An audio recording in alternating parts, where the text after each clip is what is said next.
Are you unthreading your machine correctly?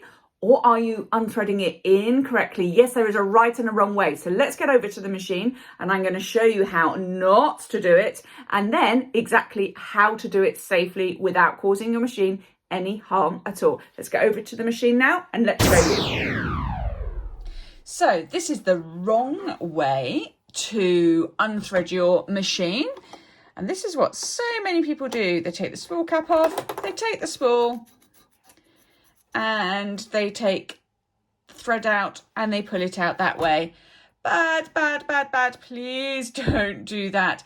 If we are doing that and we're pulling it out that way, you are going against the mechanisms that are inside your machine. Your machine is designed to pull the thread through that way to do your stitching for you.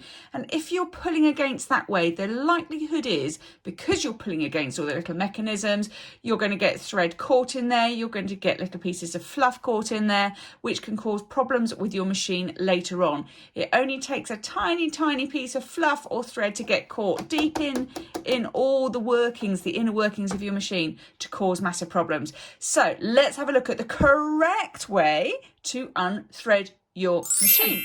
You need a pair of scissors. You get your thread at the top of the machine where your spool is and you simply snip your thread near the spool.